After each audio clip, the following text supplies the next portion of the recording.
Welcome to History Explained, where we illuminate the past to better understand our present. I'm your guide to your daily journey through the past to empower the future. Today is Wednesday, June 11, 2025. As we do every Wednesday, we're exploring a major global event that reshaped international relations and continues to influence world affairs today. Today, we turn our attention to the Iran-Iraq War, the devastating 8-year conflict from 1980 to 1988 that became one of the longest and bloodiest wars of the 20th century. This brutal conflict between two major Middle Eastern powers not only claimed over 1 million lives but fundamentally altered the geopolitical landscape of the Persian Gulf and established patterns of regional rivalry that persist today. What makes the Iran-Iraq War particularly significant is how it emerged from the intersection of revolutionary ideology, territorial disputes, ethnic tensions, and great power rivalries.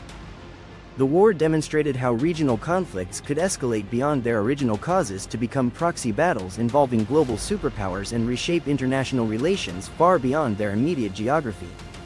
So let's explore this transformative conflict, examining the revolutionary upheavals that preceded it, the territorial and ideological disputes that sparked the war, the brutal 8 years of fighting, and the lasting consequences for the Middle East and global politics.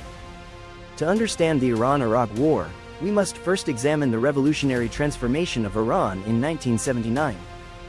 The Iranian Revolution that overthrew Shah Mohammad Reza Pahlavi and brought Ayatollah Ruhollah Khomeini to power represented one of the most dramatic political upheavals of the late 20th century, with implications that extended far beyond Iran's borders.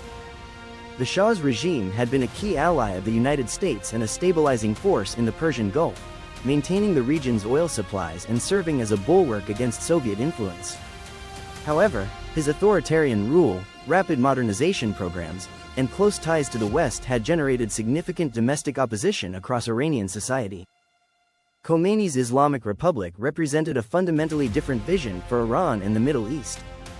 The new regime combined Shia Islamic governance with revolutionary anti-Western ideology, calling for the export of Islamic revolution throughout the Muslim world and challenging the existing regional order dominated by secular Arab nationalism and Western-aligned monarchies.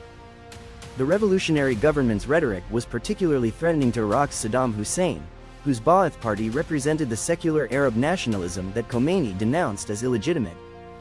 Moreover, Iraq's population was majority Shia, though ruled by Hussein's Sunni-dominated government, creating fears that Iran's revolutionary message might inspire Iraq's Shia population to revolt.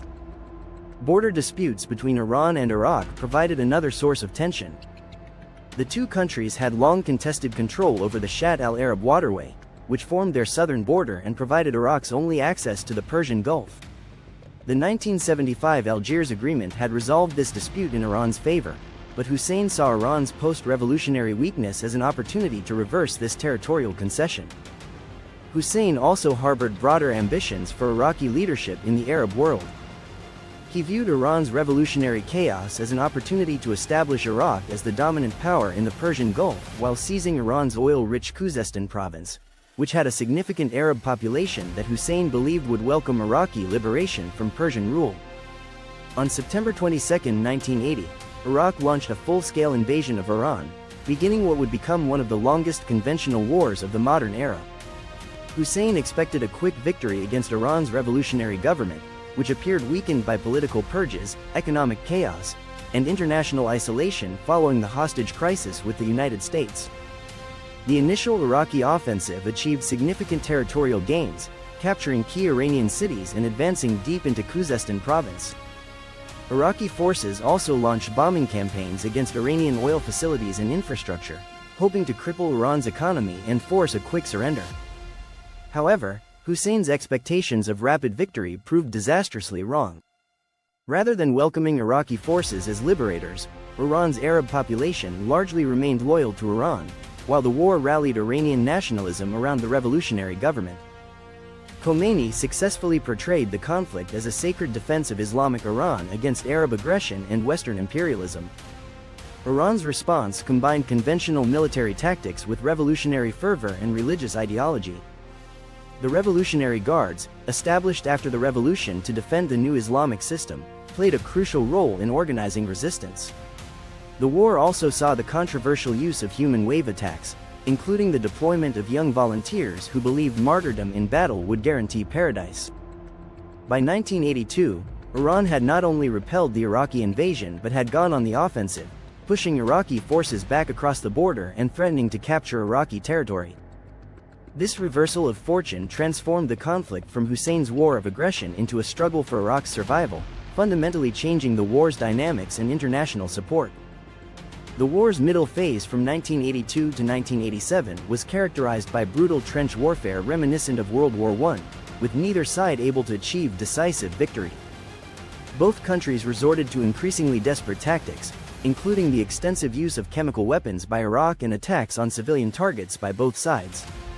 Iraq's use of chemical weapons, including mustard gas and nerve agents, violated international law and represented one of the most systematic employment of such weapons since World War I. These attacks, particularly against Iranian forces and Kurdish civilians, demonstrated Hussein's willingness to use any means necessary to avoid defeat.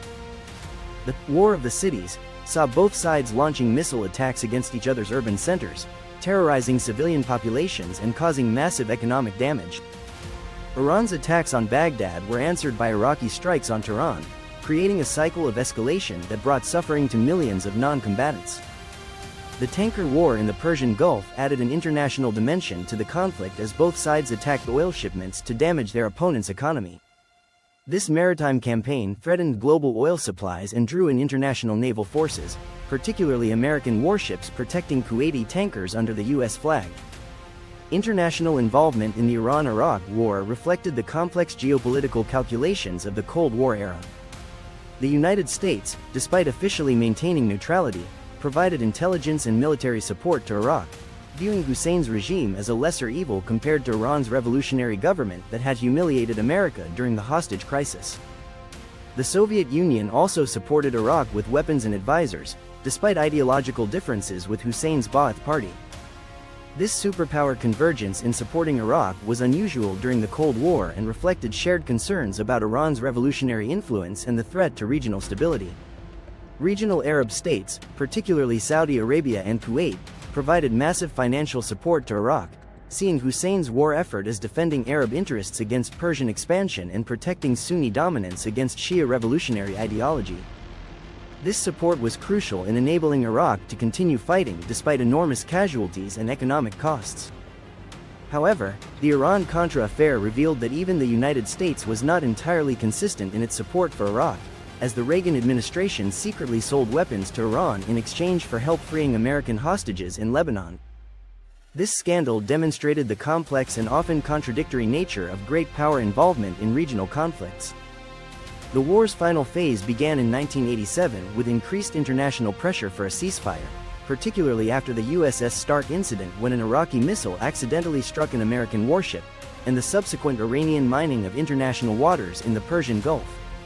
The accidental downing of Iran Air Flight 655 by the USS Vincennes in July 1988, killing 290 civilian passengers, marked a tragic escalation of international involvement in the conflict.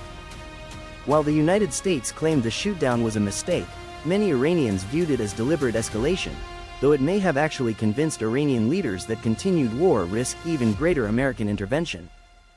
By 1988, both countries were exhausted by 8 years of brutal warfare. Iran's economy was devastated by the war and international sanctions, while popular support for continued fighting was declining.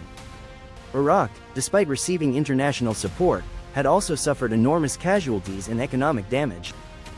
The war officially ended on August 20, 1988, when both sides accepted UN Security Council Resolution 598, calling for a ceasefire and return to pre-war borders.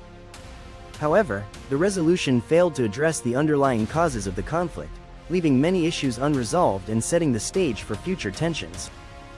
The human cost of the Iran-Iraq war was staggering. Estimates suggest that between 500,000 and 1 million people died during the 8-year conflict, with millions more wounded or displaced. Both countries' economies were devastated, with hundreds of billions of dollars in damage and lost production. The war's strategic consequences were equally significant. Iraq emerged from the conflict with one of the world's largest and most experienced armies, but also with enormous debts to Gulf Arab states and a population expecting rewards for their wartime sacrifices.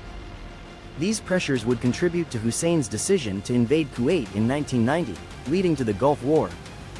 Iran's revolutionary government survived the war, but at enormous cost. The conflict's devastation discredited the most radical elements of the revolution and contributed to more pragmatic leadership under President Rafsanjani. However, Iran's international isolation persisted, shaping its defensive regional strategy and nuclear ambitions. The war also established enduring patterns of sectarian rivalry between Sunni and Shia Islam that continue to influence Middle Eastern politics today.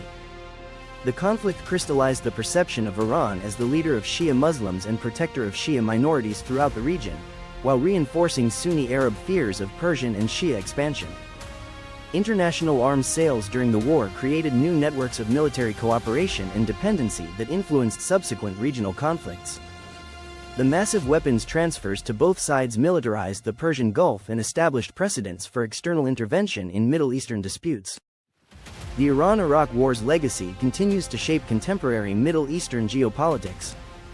The conflict established Iran and Iraq as enduring regional rivals, though their relationship has evolved significantly since Hussein's overthrow in 2003. Current tensions between Iran and Saudi Arabia reflect many of the same sectarian and geopolitical divisions that fueled the Iran-Iraq War. The war also demonstrated the limits of international law and institutions in preventing or resolving regional conflicts. Despite clear violations of laws regarding chemical weapons use and attacks on civilian targets, the international community's response was largely ineffective, establishing dangerous precedents for future conflicts. Perhaps most importantly, the Iran-Iraq War illustrated how revolutionary ideology and regional ambitions could combine to produce conflicts of devastating scope and duration. The war's lessons about the dangers of sectarian rivalry, territorial disputes, and external intervention remain relevant for understanding contemporary Middle Eastern conflicts. Thank you for joining us for this exploration of the Iran-Iraq War and its lasting impact on Middle Eastern geopolitics. Tomorrow, we'll be back with our Cultural Insights episode where we'll be examining the history and cultural significance of Islamic architecture and its influence on artistic and architectural traditions worldwide. If you enjoyed this journey through history, please like this video, subscribe to our channel, and hit the notification bell so you never miss an episode. We'd also love to hear your thoughts. What aspects of the Iran-Iraq War do you find most significant for understanding contemporary Middle Eastern politics? Let us know in the comments section below. For our members, this Sunday we'll have a special roundup of world events from the past week with connections to the ongoing patterns of conflict and cooperation we've been exploring in this series. Until next time, I'm your guide for History Explained, where we believe that understanding yesterday is the key to navigating tomorrow.